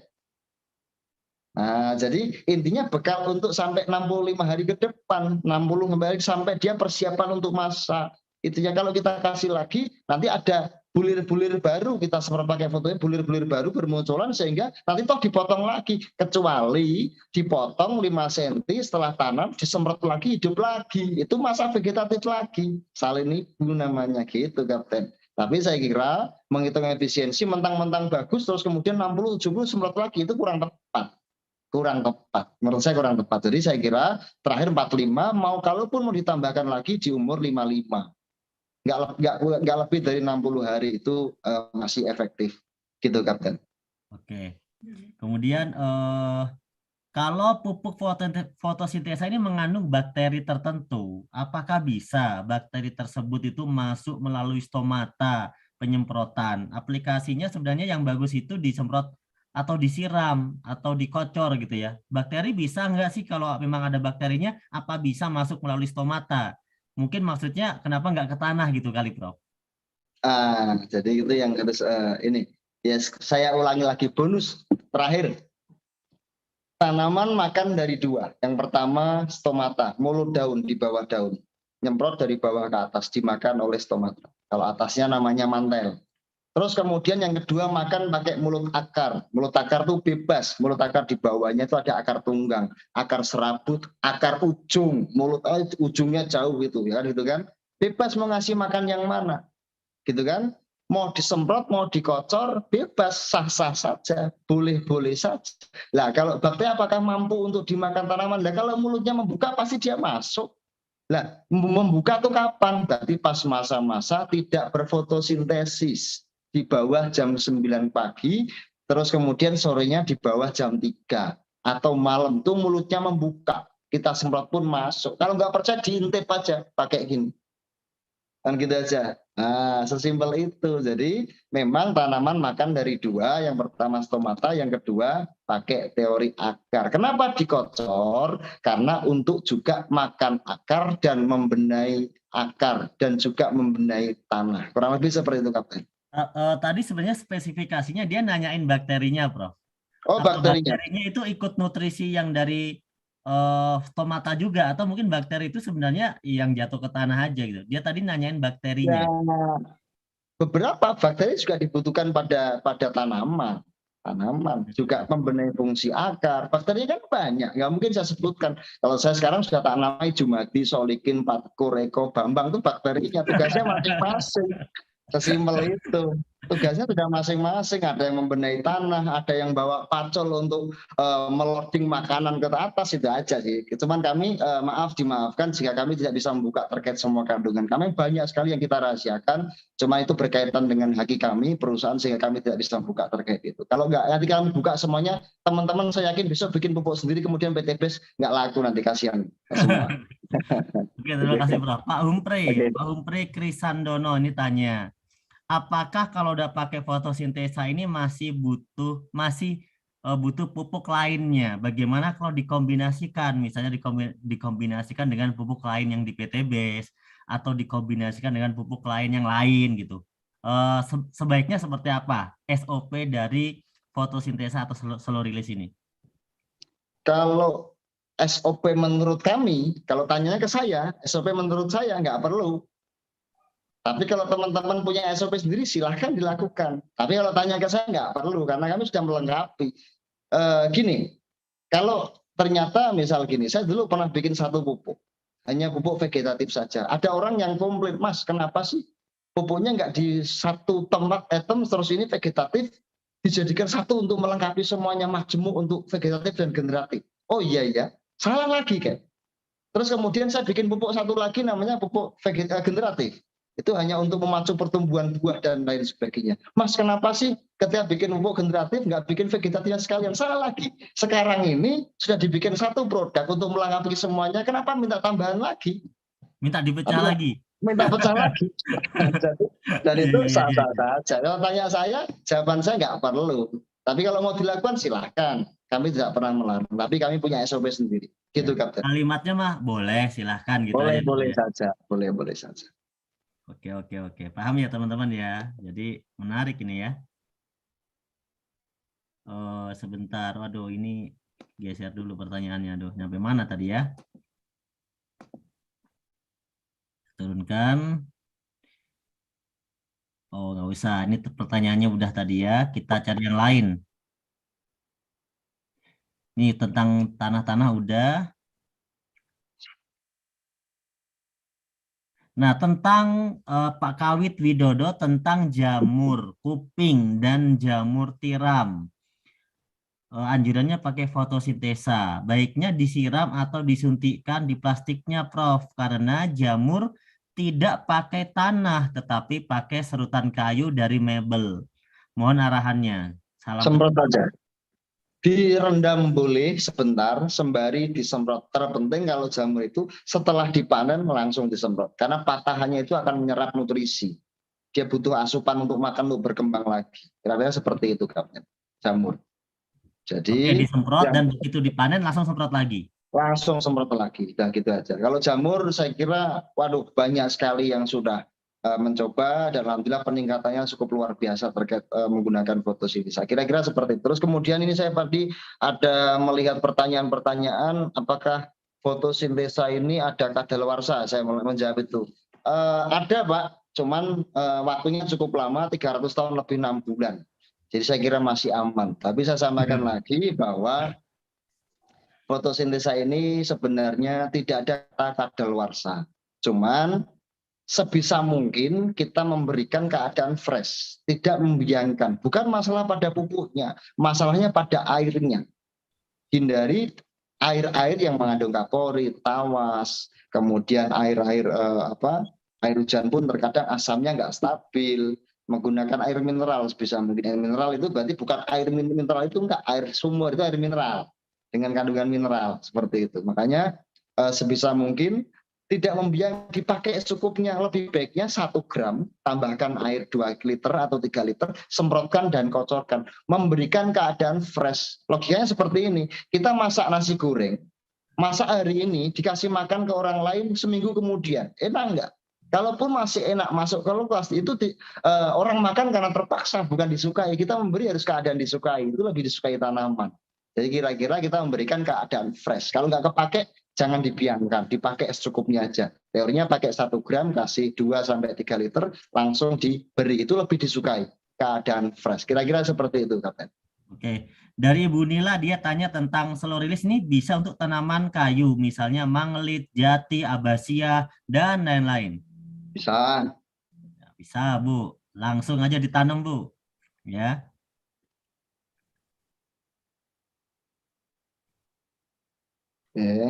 Oke, cerita yang lain lagi. Ini udah dijawab semua ya. Kalau yang standar-standar kita cari-cari.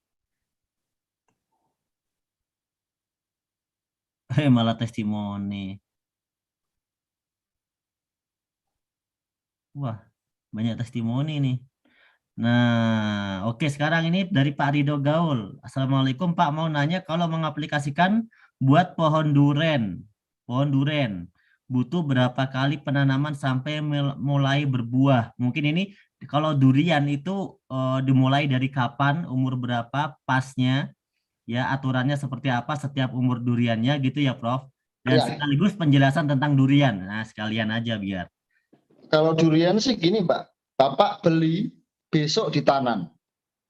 Dihitung harinya, 3 bulan lagi ditanam lagi, rutin. Udah gitu aja. Nah nanti terkait cara, namanya ada cara pruning, menghitung, kembali lagi saya ulangi, untuk durian itu kita harus melihat terkait satu, cek pH-nya. Sebisa mungkin durian itu dari pohon itu sekitarnya dibersihkan. Ditabur kapur dolomit boleh untuk menjaga pH-nya. Atau dikocor fotosintesa boleh, ditanam seulis 3 bulan sekali, itu untuk fungsi membenahi fungsi akar, batang, serta daun, serta kecukupan gizi selama 3 bulan ke depan. Nah, lebih seperti itu. Nah, kemudian kuncinya durian itu 100 daun membawai 1 buah. Jadi 100 daun membawai 1 buah. Jika Bapak durian sudah besar ya nggak usah dipotong sampai ke atas. Kalau emang durian yang kecil-kecil itu dihitung kira-kira. 1 daun membawai 1 buah. Jika ternyata daunnya ada 500, harus ada menghitung, Pak. Nah, itu ujian kayak ujian TK menghitung daun, itu kan keren, Pak. Nah, itu kira-kira 500 berarti layaknya 5 buah. Jika buahnya terlalu banyak, 5 atau lebih dibuang, dipilih yang terbaik atau dipilih supaya seimbang, tidak kepucuk semuanya, harus dibagi. Itu lebih sempurna karena yang mengisi berat bobot dan rasa untuk berfotosintesis ria dari matahari untuk mengisi itu 100 daun membawai 1 buah. Kira-kira seperti itu. Yang penting kita cukupi makanan 3 bulan sekali. Kuncinya apa? Kita menanam harus bertanggung jawab, merawat dengan baik. Kita menanam, menghidupi, berarti harus bertanggung jawab memberi makan selama hidupnya. Kira-kira seperti itu, Kak. Oke, ini mungkin terkait juga dengan durian. Kalau durian itu yang masih muda, itu mungkin tidak perlu 1 saset ya, Prof. Kalau yang dia nanam dari kecil. Nggak perlu. Atau dikocor fotosintesa aja, pakai 1 gayung gitu aja, sebulan Iya, sekali. kalau masih kecil pakai fotosintesa aja. Kalau yang udah gede baru pakai slow release ya. Kalau yang udah nggak kejangkau lah tingginya, gitu ya. Menghitung efisiensinya, efisiensi TKB. Namun, oh Pak, durian saya di tebing gunung yang tidak ada air. Ya sudah pakai sois, kasih 1 sendok aja, 1 sendok teh cukup itu. Gitu. Ditanam 1 sendok teh, itu dilakukan 1,5 bulan sekali atau 1 bulan sekali. Gitu, Kapten. Kira-kira. Siap. Pak Andi Chandra, Regent, saya ada tanaman jengkol umur 3 tahun baru belajar berbuah. 3 tahun itu baru belajar, oke. Pupuk jenis apa yang paling tepat diaplikasikan? Jumlah tanamannya 400 pohon nih jengkolnya, Prof. Umurnya 3 tahun baru belajar berbuah. Ya dikocor 1-2 liter fotosintesa pun kelar. Tanam kasih 2 sendok atau setengah slow release pun nggak ada masalah. Dibagi setengah gitu, yang 1 sana, yang 1 dibagi aja. Itu tidak masalah, rutin 3 bulan sekali. Gitu. Karena kemarin saya karena hobinya ngopi, banyak kemarin yang panen kopi, saya dikirim kopi. Terus kemudian saya kemarin ada juga yang jengkolnya tidak berbuah, saya kasih pupuk, kemudian bagi hasil saya dikirim pupuk, dikirim jengkol banyak sekali. Akhirnya kan ya nggak saya makan semua ya, artinya kan yang tidak produktif pun langsung kita sempurnakan dengan produktif, tapi butuh waktu. Butuh waktu. Jadi jangan menganggap bahwa oh pupuk ini katanya sebulan langsung berbuah. Ada yang seperti itu. Tapi ada juga yang memang butuh proses, tergantung tanamannya, membenahi dulu. Fungsi-fungsinya itu dibenahi dulu. Jangan kita memaksa, orang sakit dipaksa untuk berjalan. Gitu, makanya biarkan dia sehat dulu, jika sakit membenahi dulu. Jadi cara pembenahan pun ada cara-caranya. Contohnya ada tanaman-tanaman yang petani kita itu tanamannya sakit tapi diberi makan tanpa lupa diobati. Diobati dulu seharusnya, tapi habis itu dikasih makan. Contoh, sekarang ada cara-cara pemupukan itu dengan cara disuntik atau diinfus. Diinfus itu logika kalau kita ke rumah sakit diinfus. Itu kalau orang sakit. Nah kalau tanaman saya diinfus itu berarti orangnya mulutnya aja masih membuka untuk makan enak. Kenapa harus diinfus? Nggak masuk akal. Jika sakit boleh diinfus. Gitu. Jadi cara kita memberi makan bayangkan seperti cara kita memberi makan pada tanaman. Kira-kira seperti itu. Itu cara kita memuliakan tanaman. Oke. Oke, berarti kalau pakai slow release kan itu per 3 bulan ya. Kalau buat tanaman-tanaman tadi jengkol atau tanaman keras ya. Kalau misalnya fotosintesa itu 1 bulan ya, Bro? 1 bulan. 1 bulan kan 1 ya? bulan boleh, 2 minggu sekali boleh, karena fotosintesa itu memang membekali cukup lama. Cuman dia menguap selama 15 hari. Kalau disemprot, jika diskocor itu minimal membenahi fungsi akarnya. Untuk makanan, untuk membenahi supaya dia pH-nya tetap stabil. Kira-kira seperti itu, Kapten. Oke. Siap.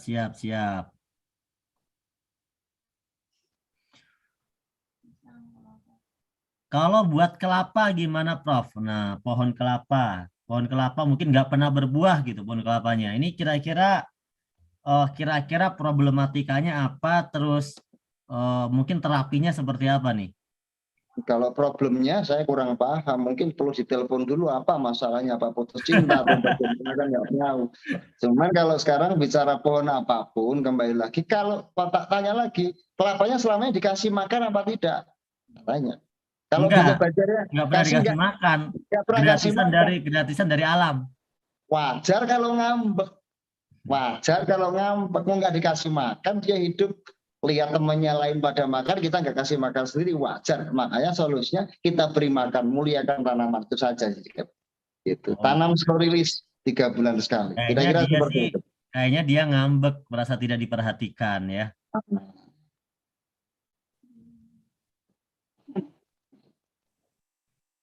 Untuk tanaman sawit sebelum pakai slow release, apakah harus dolomit dulu? Jika tidak pakai dolomit gimana? Langsung tanam slow release aja, kata Bu Rita Medan.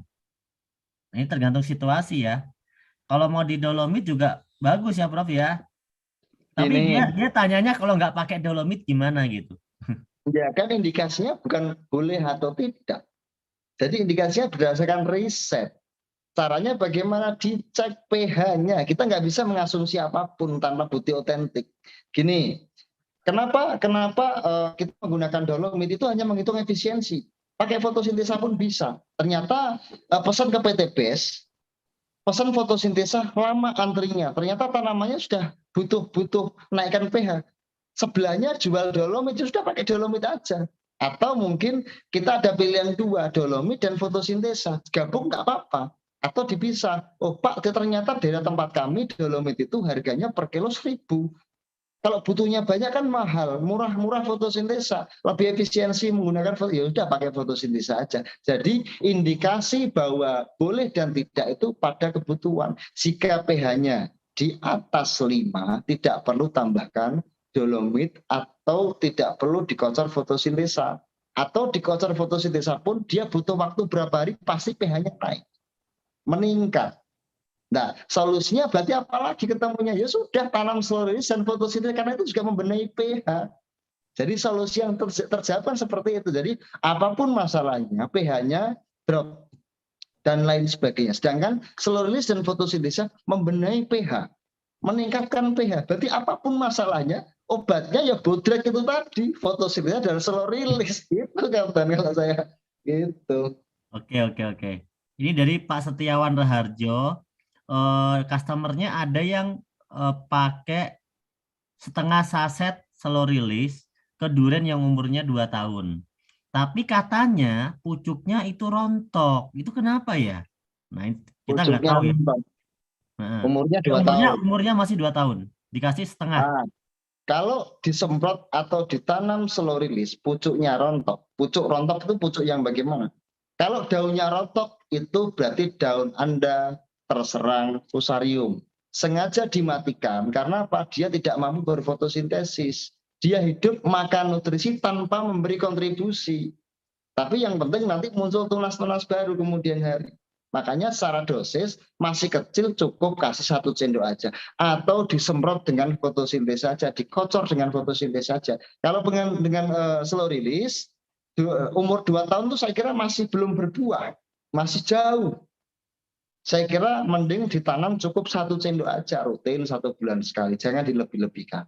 Kira-kira seperti itu. Tapi nggak ada masalah, karena daun rontok pun itu akan diganti tunas-tunas baru. Karena dia memacunya terlalu cepat. Apalagi dibuka sasetnya gitu kira-kira. Tapi nggak apa-apa, karena kemarin ada kasus yang serupa, apalagi sawit saat ini, itu kalau kita pupuk atau apapun daunnya yang bawah itu menguning. Kalau saya dibuang yang kuning, karena dia hidup pun makan nutrisi tanpa memberi kontribusi. Tapi yang pucuk-pucuknya itu akan dia membuka kemudian memberi buah. Kira-kira seperti itu. Dia memang itu namanya teknologi fotosintesa. Kira-kira seperti itu. Jadi kemungkinan dia bisa jadi kelebihan nutrisi itu bisa jadi ya. Dan ini ada pertanyaan kedua yang nyambung dari Pak Sarpi Ayani bahwa bagaimana kalau sasetnya dibuka aja untuk sawit? Kira-kira lebih bagus dibuka atau cuma dilobangin? Kalau lebih bagusnya saya kira ditanam bersama kertasnya itu lebih lama dia menyerap nutrisinya. Pelan-pelan tapi pasti. Kalau dibuka bukan slow release lagi, nanti fast release dia. Terlalu cepat. Tapi Bapak pun nanti ketika dia cepat karena sifatnya pun pecah larut soluble, dia bersama kelembapan tanah memang cepat. Tapi nanti ketika dia cepat terjadi penguapan, kita tidak ada yang tahu. Nah, berarti Bapak harus meriset bahwa butuhnya nggak 3 bulan tapi 2 bulan lagi dikasih. Kan otomatis efisiensi biayanya kan lebih besar, Pak.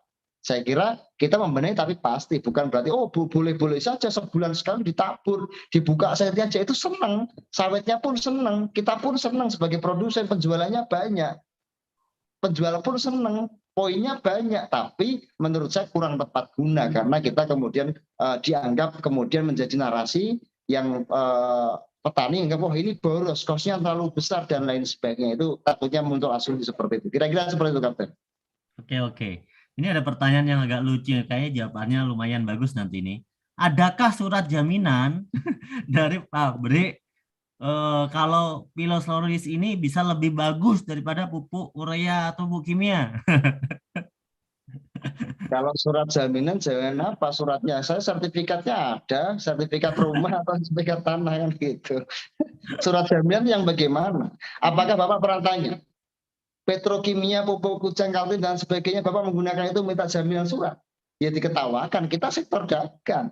Jika dirasa memang kita perlu dan memang hasilnya bagus ya kita iya. Kalau itu kita nggak usah surat jaminan, taruhan mie ayam aja lah Pak. Kan ringan. Tapi kalau yang itu ya lucu juga. Tapi saya kira kami di sini dasar kami mendirikan pabrik yang kemudian saat ini kami dulu juga mensuplai bukan cuma satu perusahaan dengan ya insya Allah omset kami juga cukup lumayan besar. Saya kira kami pun waktu itu tanpa jaminan. Tanpa jaminan. Tapi saya kira kalau kita harus menjual saat ini harus menggunakan jaminan karena kami punya haki Pak. Kami punya riset. Kami punya perusahaan. Kami punya izin. Izin itu dasarnya kita mengeluarkan dari Kemtan itu berdarah-darah. Butuh waktu uji mutu, uji efektivitas yang ditahapan ada 40 tahapan. 40 tahapan yang itu dilakukan di orang-orang yang paham riset. Dan itu lolos. Artinya itu layak sebagai pupuk yang dijual berdasarkan ABCD-nya. Ya terus jaminan apa? Gitu. Ya, terus saya kembali lagi. Bapak, saya ketika itu kita buktikan lebih bagus. Bapak berani jamin saya mau order berapa miliar? Atau order berapa triliun? Ayo kita bikin surat jaminan. Saya kira seperti itu kembali lagi. Kalau narasinya terbangun pada pabrik kami, Bapak berani kontrak berapa triliun?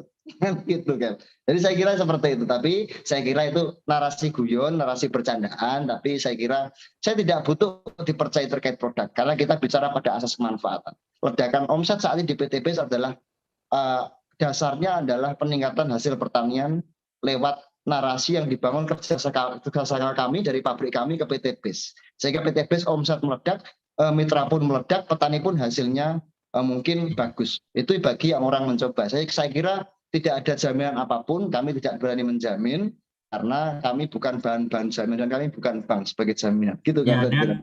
dan kita kan sudah punya slogan ya, biarkan tanaman bicara. Kalau nggak percaya nggak usah pakai gitu ya. Jadi gampang. Ini sama dengan Betty Basari.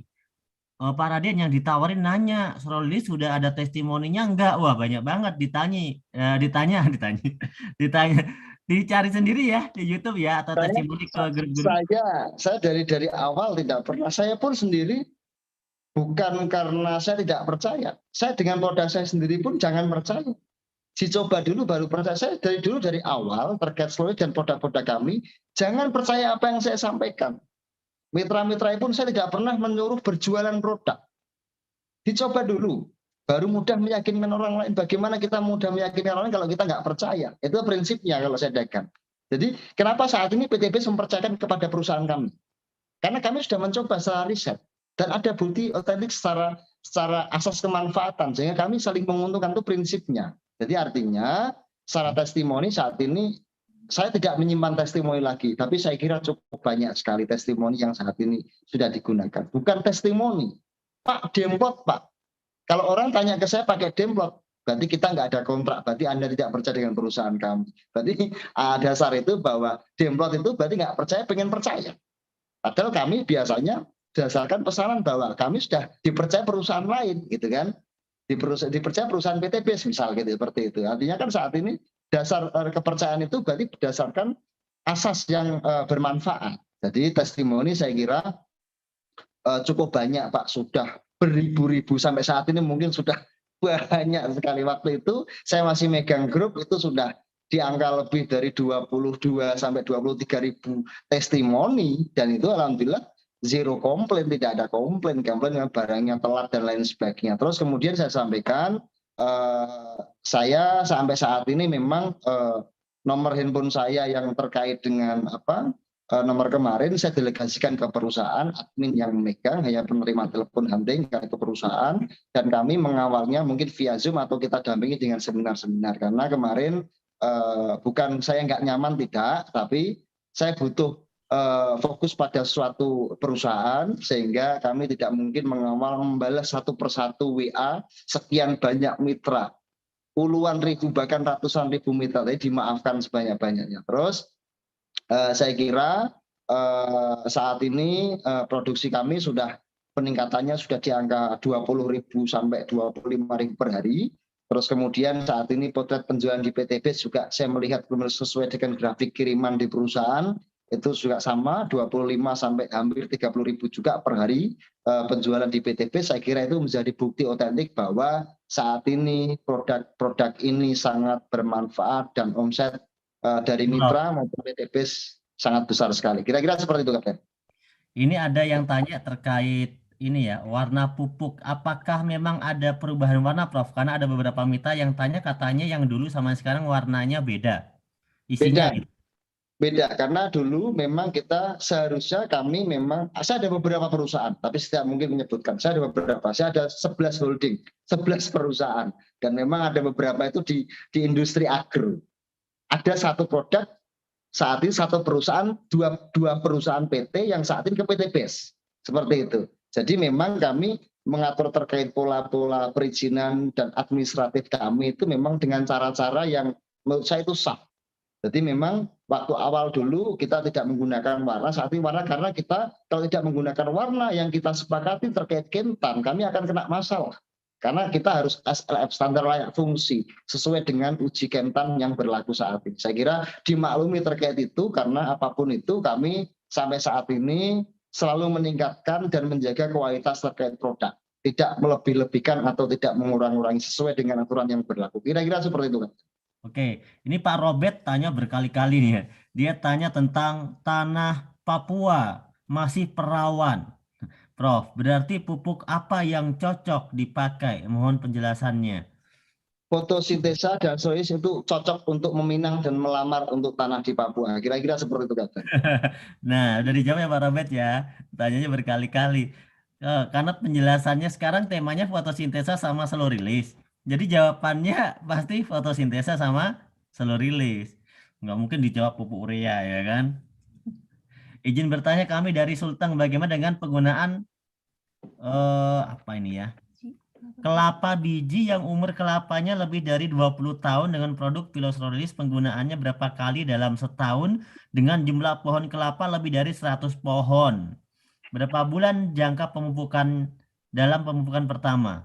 Oh.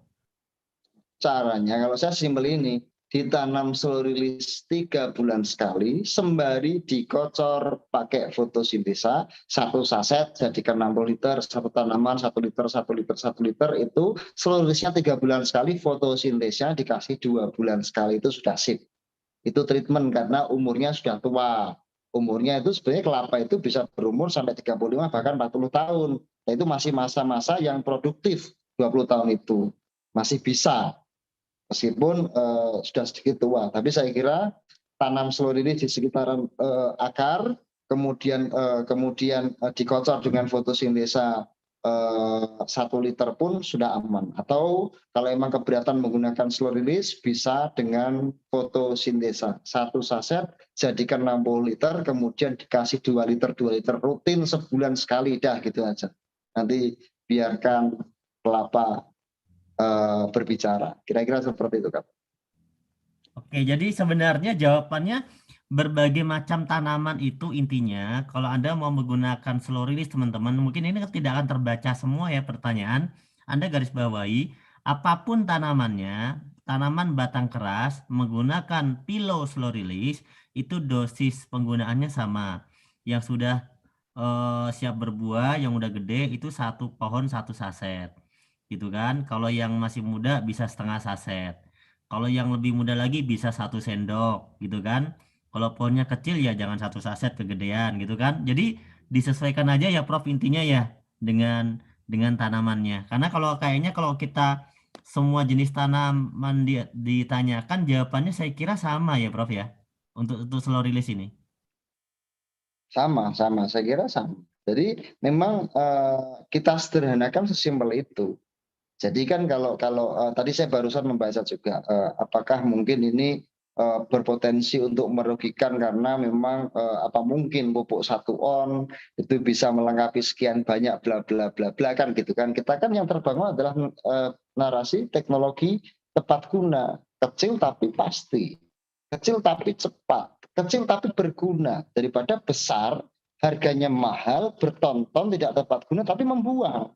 Tapi petani kita itu bagaimana kita merubah mindset kepada petani-petani kita itu dari pola lama kita rubah menjadi pola baru. Itu yang tugas kita saat ini. Makanya jadi perdebatan panjang saat ini. Kenapa sih fotosintesa apapun solusinya kok cuma itu kayak teh botol sosro aja, apapun makanannya minumnya teh botol sosro kan gitu. Karena kita sederhanakan sehingga kita pengennya tepat guna, satu narasi, satu kemerdekaan, seperti itu kira-kira katanya. Jadi apapun yang saat ini menjadi perdebatan panjang terkait di pertanian, apa mungkin kita kan seharusnya pupuk kan NPK, kandungnya harus NPK. Mungkin lain kali lah Zoom berikutnya kita jelaskan terkait NPK dan lain sebagainya. Tapi kali ini saya kira cukup lah Cap untuk penjelasan malam ini. Kalau ke depan kita kembangkan. Tapi saya kira dari beberapa Zoom dan seminar ini, dari sekian, karena saking banyaknya mitra PTBS ini bahasanya selalu masih mendasar. Saya kira bahasanya masih mendasar karena apa? Karena banyaknya orang yang masih belum paham. Saya kira dijelaskan 1, 2 kali, 3 kali, bahkan 10 kali pun itu baru tertanam dalam dada, termeset dalam dada. Karena pola-pola yang ditanamkan ini terlalu simpel. Karena saking banyaknya mitra, jadi pertanyaannya seputaran itu aja, pertanyaan basic. Tapi why not lah, tidak ada masalah. Saya kira, tapi yang pasti adalah saya pengennya produk-produk ini benar-benar kecil, satu narasi tapi melengkapi semua jenis tanaman. Kira-kira seperti itu, Kapten. Mungkin ini kita pasin aja ya Prof ya, biar sampai Ya. pas ya. Kurang dikit nih jamnya. Kita bicara coba tentang bawang Prof. Gimana kalau tentang bawang, kemudian jagung, sama ya bawang sama jagung dulu. Bawang sama Oke. jagung, aplikasinya semacam apa knowledge-nya? Kalau pakai bawang dan jagung saya kira menggunakan fotosintesa. Pakai fotosintesa pun bawang yang selama ini menggunakan panen raya pun sudah sering terjadi menggunakan panen raya fotosintesa. Jadi saya kira penggunaannya kemarin ada yang 15 hari, tapi saya sarankan 8 hari sekali atau 7 hari sekali penyemprotan. Karena bawang itu, jika bawang dari tanam benih itu 3 bulan, 120 hari. Namun jika dari bibit itu cuma 60 hari. 60 hari itu dilakukan kalau saya penyemprotannya 7 hari sekali penyemprotan. Penyiraman kan rutin, tapi penyemprotan nutrisinya itu 7 hari sekali untuk bawang. Dosisnya pun untuk bawang saya kira 1 saset tidak lebih dari 4 tangki. Jangan ngirit-ngirit karena bawang untungnya banyak, Pak. Kalau pakai fotosintesa, bawangnya jadi suka kawin, anaknya banyak, peranakannya lebih besar, banyak gitu kan. Bawangnya pun besar. Nah, makanya saat ini bawang dilakukan dari tanam itu 1-7 disemprot atau habis tanam besoknya disemprot 7 hari rutin sampai panen. Kira-kira seperti itu. Terus jagung pun saya kira 15 hari intervalnya. Jagung itu pemupukannya caranya semprot kocor karena satu lubang tanam itu dikocor, disemprot, kocor, semprot, jangan semprot terus. Karena akarnya pun butuh pembenahan dari lubang tanamnya itu. Saya kira seperti itu. Jadi dosisnya pun sama, 1 saset 4 tangki, penyemprotannya pun intervalnya sama, 1-7. Setelah muncul tunas jagung itu kan ditanam di lubang tanam. Ketika muncul daun tunasnya muncul itu, dia vegetatif, butuh makan, semprot aja. Atau dikocor aja, sekalian membenahi tanahnya. Dikasih kecil-kecil, supaya didiamin agak lama, set gitu. Terus kemudian nanti 15, 30, 45, dah cukup, itu aja. Dan diantisipasi terkait dengan tikus, karena tikus itu naik umur 72 hari, atau 67-72 hari, makanya pencegahan tempat harus bersih, dan lain sebagainya itu kan pencegahan untuk tikus supaya tidak naik. Tapi tikus diantisipasi di umur 72 hari. Kira-kira seperti itu, Kapten. Ini 2 pertanyaan terakhir ya, saya wakilin aja tentang herbiko atau herbisida. Kalau tanaman menggunakan herbisida itu untuk menggunakan fotosintesa atau pupuk lagi butuh jangka waktu berapa lama, Prof? Itu. Indikasinya bukan jangka berapa lama, pH-nya. Oh, indikasinya pH-nya. Ya. Karena teori gini, bocoran nih. Jadi menurut asumsi saya, apa beda pupuk dengan herbisida? Jika asam itu herbisida pembunuh, jika basa adalah pupuk. Nah, itu sekat tampak mata yang tidak terlihat. Gitu. Makanya banyak pola-pola, ya maaf, ketika kita asamnya tinggi, nggak tahu disemprotkan daunnya terbakar, karena itu sudah menjadi pestisida dari kami. Kan gitu kan? Cuma artinya gini, pestisida teori asam itu berarti dia pH-nya drop, otomatis satu, ada racun untuk membunuh, tidak bisa terbakar dia dengan matahari. Dan kemudian pH-nya pun akan drop.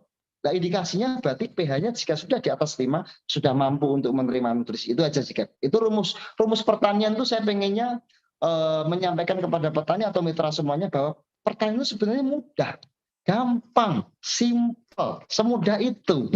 Tapi saat ini karena banyaknya narasi yang terbangun sehingga petani itu kesannya menjadi petani yang wah ribetnya minta ampun, padahal sesuatu hal yang tidak susah-susah amat kalau kita mau benar-benar fokus pada pertanian. Dan insya Allah ke depan lewat jaringan PTLBS ini kita mampu untuk mendongkrak perekonomian Indonesia dan kemudian membangun narasi bahwa Indonesia itu benar-benar bisa sama atau setara bahkan lebih dari negara-negara tetangga, yang negara tetangga sudah berbasis teknologi, pakai alsintan, pupuknya pun tepat guna, panennya pun meningkat, menekan biaya kos dalam pemupukan, kos dalam produksi, sehingga memang hasilnya pun lebih besar. Kira-kira seperti itu, Kapten.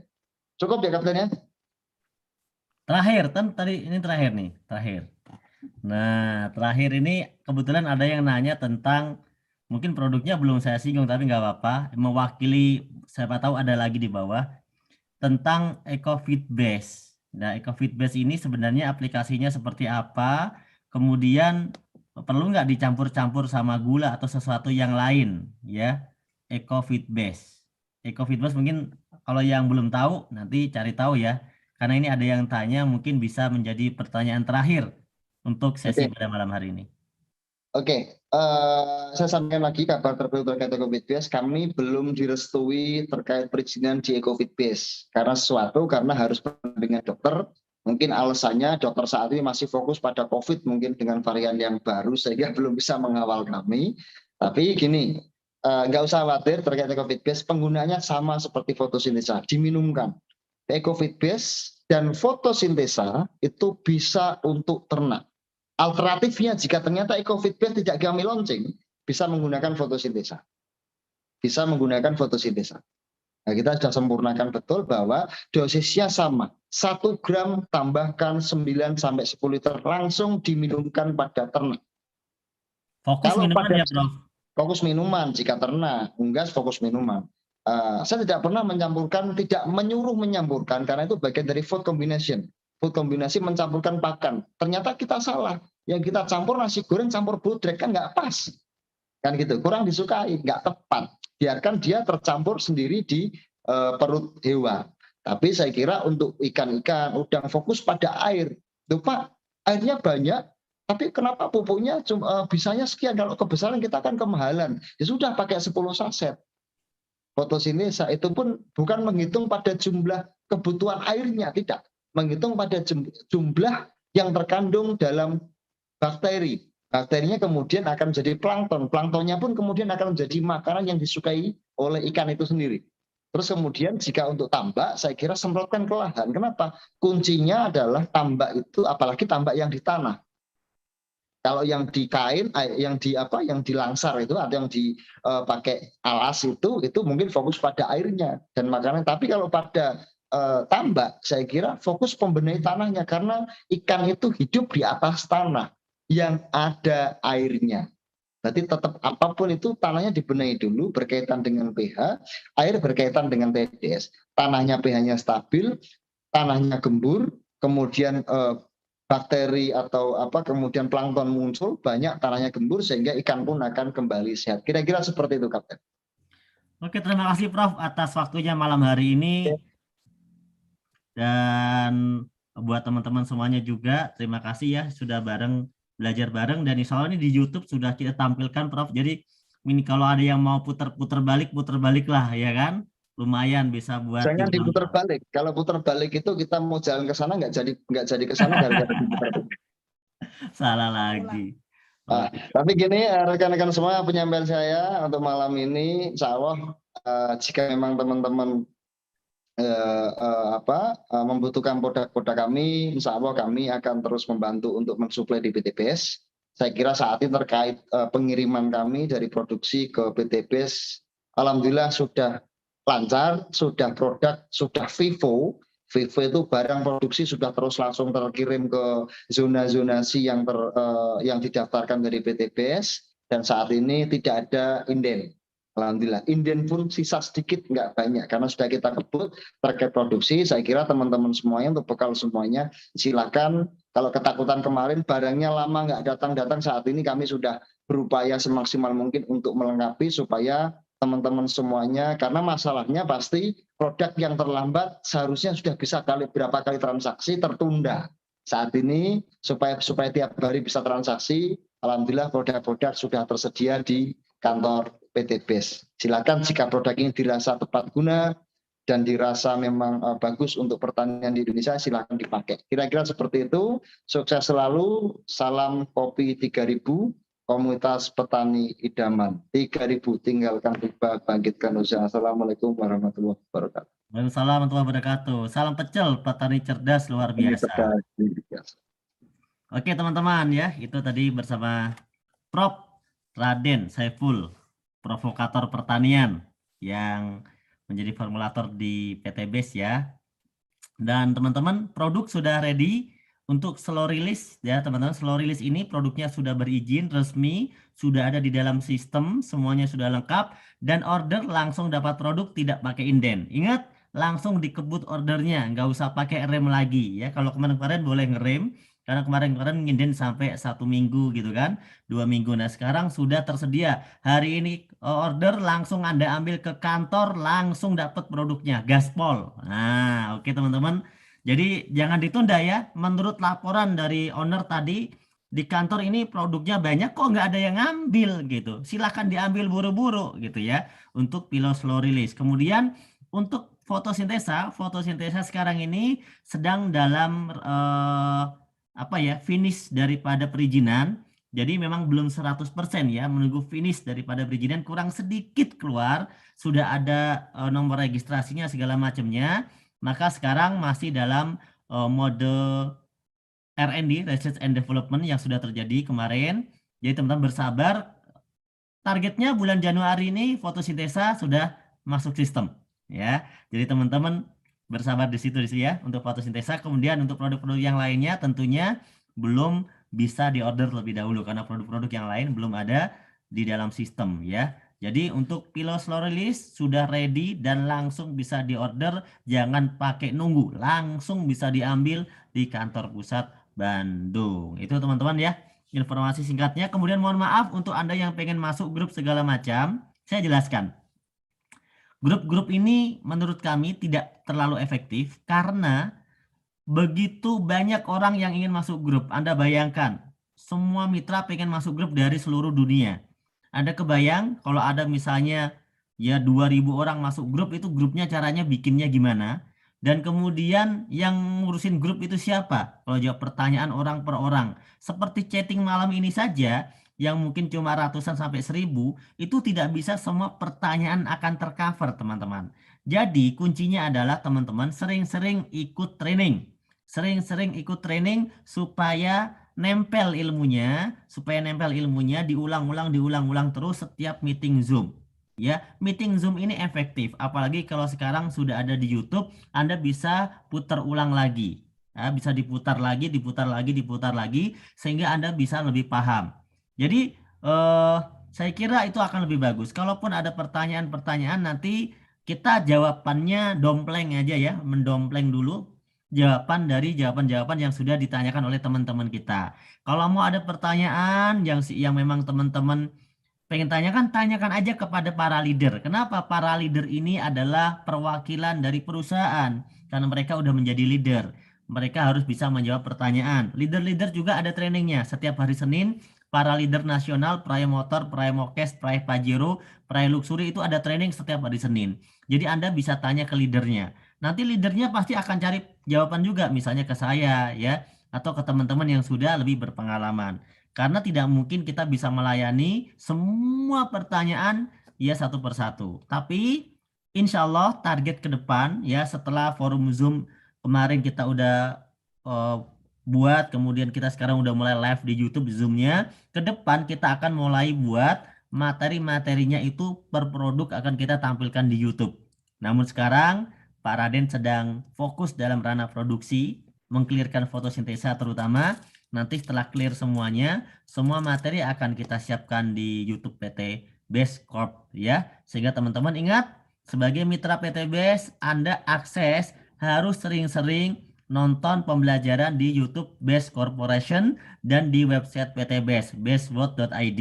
Di sana ada semua informasi terkait perusahaan, mulai dari link media sosial, kemudian link acara training, seminar, ya, dan juga acara-acara yang lainnya. Dan jangan lupa Anda cek di website sudah ada info acara untuk besok di Jakarta hari Sabtu, seminar di Jakarta Design Center. Kemudian untuk bulan ini ada acara besar nasional namanya Grand Success Seminar. Infonya juga sudah ada di website tanggal 30 Januari. Tiketnya berebut dimulai dari sekarang. Terima kasih teman-teman semuanya. Kurang lebihnya mohon maaf. Salam pecel, petani cerdas luar biasa. Assalamualaikum warahmatullahi wabarakatuh.